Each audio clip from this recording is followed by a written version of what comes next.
In my last review on Studio Series Blur, we saw that while the Titans Return figure hadn't aged exactly like wine, the newest update didn't exactly eclipse it either. Upon his release, Titans Return Sergeant KUP truly blew me away, not so much as topspin or trigger-happy, mind you, but he was definitely up there with the best of them. He managed to be reasonably clean in both modes, joining them with a thoughtful and impressive transformation. His colors didn't even bother me at the time. I'll regale you all some other time with a full review, but keep in mind this is the baseline we're working with today. Welcome to Kit Reviews. My name is Kit, and today we'll be taking a look at Transformers Studio Series Deluxe Class KUP. This figure was released in 2020 as part of Wave 11 of the Deluxe assortment, and represents KUP's appearance in the 1986 film The Transformers: The Movie. Studio Series KUP bursts out the gate with a truly stunning alternate mode, doing an amazing job at translating the animation model into tangible form. I'm not giving it bonus points for tuning, I just really like KUP's design. This futuristic truck is a bit less rounded than the KUP we saw on screen, but only in certain areas. The cabin section is far more straight-edged, being a big block of technology flanked on either side by these really curvy fenders and side skirts. There's some really nice contrast going on here. I love this brutalist, hard-nosed approach. Now, I hear there's been some debate as to what exactly is the purpose of this Adidas logo on wheels. Like his name obliquely suggests, most people believe he's meant to be a retro-futuristic pickup truck.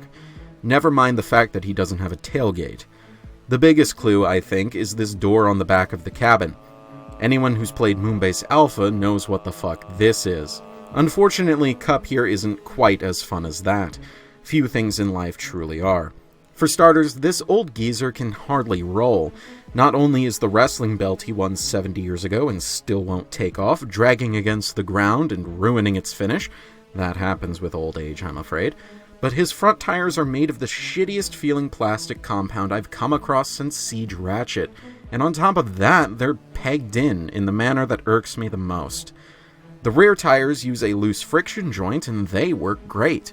Bonus points for style thanks to their being wholly embedded in the chassis. Unfortunately, he'll need those bonus points as I am wont to take more off for some questionable deco choices. The front fenders are this pale seafoam that abruptly ends just past their apex, with no paint to finish them off on the panels just behind them.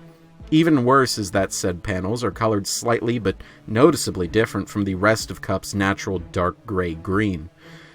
To top it all off, these flourishes near what I'd assume to be his taillights are cut off just like the fenders were. And while I'm still here nitpicking, it bugs me that these dark red Autobot insignia aren't given some kind of white border to separate them from the just as murky undertones.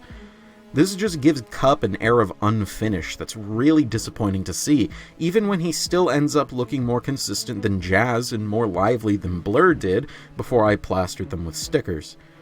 Somehow he manages to still be the best of the wave despite all these issues, which really says more about the state of modern Transformers than it does about him. Finally, the moment I've been putting off for an entire month to write about. KUP's transformation. It's fine. It's a little finicky at times, mostly in regards to the placement of certain panels and the unlatching of the truck bed from his painted hands. Be careful. But it's relatively straightforward and simple to understand. I like the knee camber joints pulled directly from animated Ratchet, this time with actual locking points. The biggest challenges are freeing up space for the backpack armature to come down alongside the waist, and especially trying to line up KUP's collarbone tabs with the wheel arches forming his shoulder blades. After that, the backpack itself compresses nicely, and the transformation winds down with a rather cleverly placed sub-shoulder swivel to lock the arms in place. Like I said, it's fine.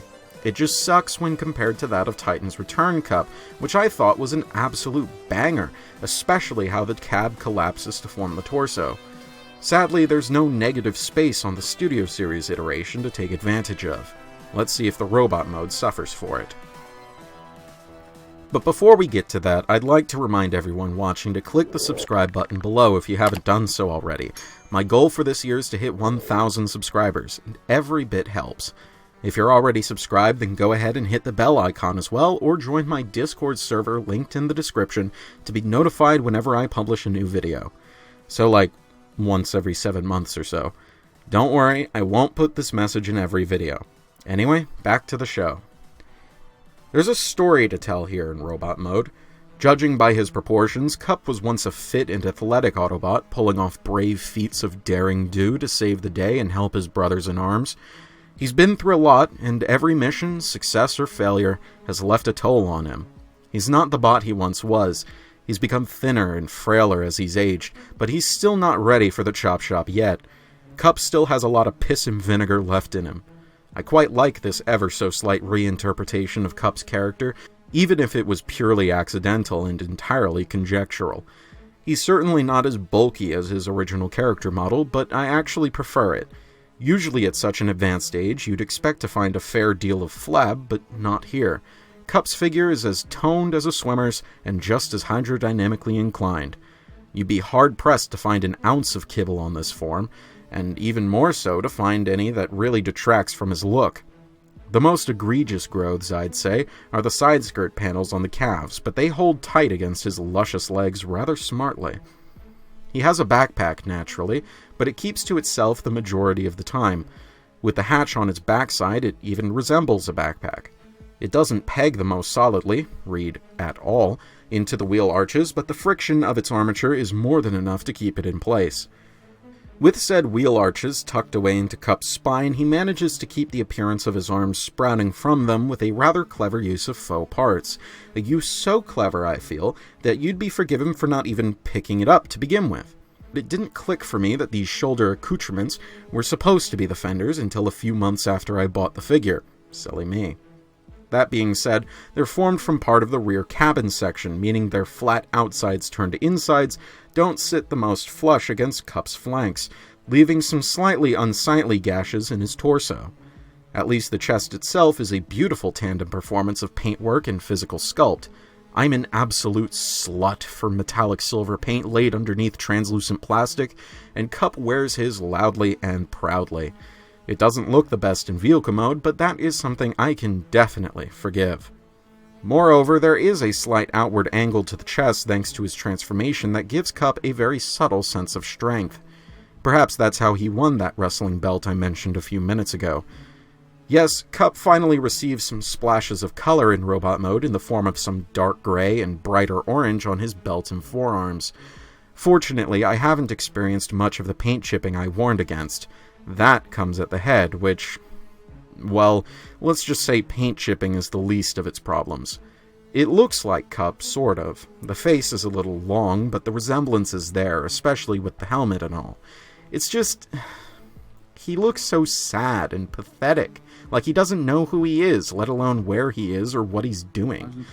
Truth be told, KUP's figures throughout generations have never been able to nail the head sculpt, but for the life of me, I don't know how they get it this bad. Even his light piping is weak and feeble. It just seems to me that he's got one foot in the Earthrise alternate universe Optimus Prime box, if you catch my drift. Somehow, someone this old is still licensed to open carry. KUP's blaster is very nondescript, cast in the same toothpaste teal as his fenders and shoulders.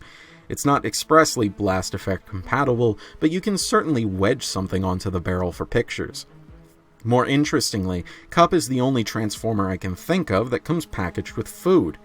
This box is the container of Energon goodies he pulled out of Hammerspace in that one scene where he and Hot Rod meet the Alicons and learn a secret spell that's only used to get the Junkions to stop harassing their friends later on. It's cast in translucent clear plastic, but is mostly painted a dark military green, save for the peg and the thing on the end. It really should be purple to really look like Energon, but I understand that it's uneconomic to cast a whole extra color just for one component. Someone really ought to fix it, though. Studio Series KUP features 20 dedicated points of articulation, 22 if you count the transformation toe joints. His ball-jointed neck is one of the most expressive I've encountered, due to the design of his head and the fact that the ball is part of the head and embedded in the torso. It has a wide degree of range. The shoulders, unencumbered with much bulk, are similarly limitless. The elbows bend an impressive amount, achieving more than some double joints can. The sculpt implies the presence of a faux ratchet, but I feel absolutely nothing when I move them. The tightest joint on this figure is a waist, a massive and completely unobstructed mushroom swivel. The hips are constructed exactly like the shoulders, and the knees only bend roughly 90 degrees, though they do indeed feature a faux ratchet of their own. Lastly, the ankles have a good degree of freedom, but they break the sculpt rather sharply. You left a piece out! Oh, of course, how could I forget? The bicep and thigh rotations hide a fun little gimmick to further reference the wonderful time KUP and Hot Rod spent on the planet Quintessa. Instead of a normal mushroom swivel that you'd find on any other figure, KUP swivels are facilitated by simple 5mm pegs and ports, allowing for easy disassembly. Luckily, I've got myself a Hot Rod to fix him up. This wave hasn't exactly been the best first impression Studio Series 86 could have gotten, but it is the most representative. This initial assortment shows off all of my major gripes with the subline so far, though I admit it does get better as time goes on. Soulless utilitarian transformations, and a general feel of unpolish. While KUP doesn't suffer from the former so much, his wavemates do, and all three suffer from the latter, as do most other figures in this subline, with few exceptions. I'll get around to the real good ones eventually, but for now, I think it's best to leave off here. Out of this wave, I do think KUP is the best. At least, I've had the most fun with him, and I have the fewest issues with him. If all you're after is a solid KUP figure, then this should whet your appetite well enough, but I would suggest looking into either the Titan's Return or Legends iterations if you're not too much of a purist to turn up your nose at the Headmaster gimmick. I haven't been able to find KUP since Legacy started trickling out, but his Target-exclusive buzzworthy Bumblebee side-grade redeco is still available in abundance. In conclusion, I'd say KUP is nothing short of adequate, but not much more than that either. If you liked this video or otherwise found it helpful or enjoyable, then please subscribe for more reviews like this in the future, and feel free to suggest topics for future reviews in the comments. Again, also join my Discord server, linked in the description if you want to be kept in the loop on future developments. When we return, we'll be heading to an alternate universe where up is down, good is evil, and I make videos on a consistent basis. This has been Kit Katastrophe, transform, and roll out.